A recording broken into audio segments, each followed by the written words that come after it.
Баршаңызға сәлем достар, қош келдіңіздер менің каналыма. Бүгін мен сіздермен торт пинчер рецебімен бөлісетін боламын. Осы видеоның соңына дейін қарап, каналыма тіркеліп, лайк басып комментарий жазуды ұмытпаңыздар.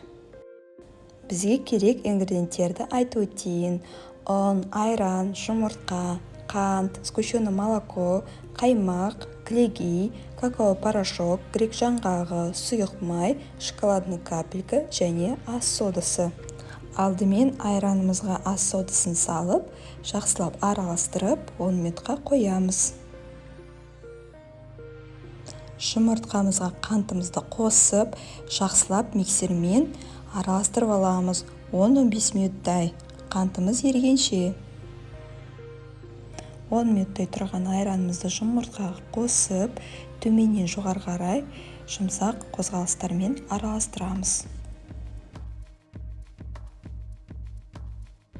Ұнға какао порошогымызды қосып, тағы да жақсылап араластырып аламыз.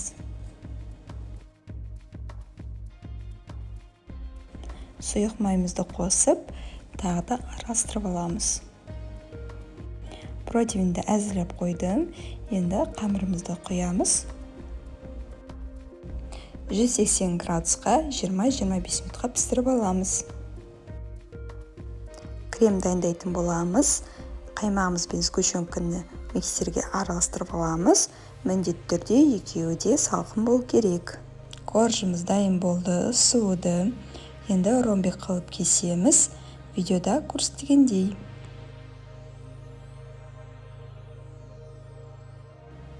Мінеки бізде ромбик қылып кестік. Тарелкамды дайындап қойдым. Креміміз осындай қою болып шығу керек. Жаңа ромбик қылған коржымызды осылай кремімізге араластырып, пирамидка ретінде тарелкамызге салып шығамыз.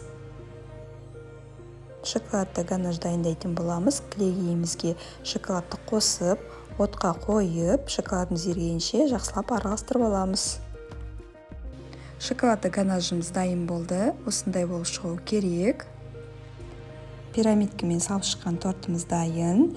Енді шоколадпен үстіне құйып, грек жаңғағымен әсемдеп шығамыз. Достар, міне торт пинчер дайын болды. Міндетті түрде осы рецеппен дайындап көріңіздер. Видеоның соңына дейін қараңыздар үшін көп рахмет. Сіздермен болған Гүлсезім.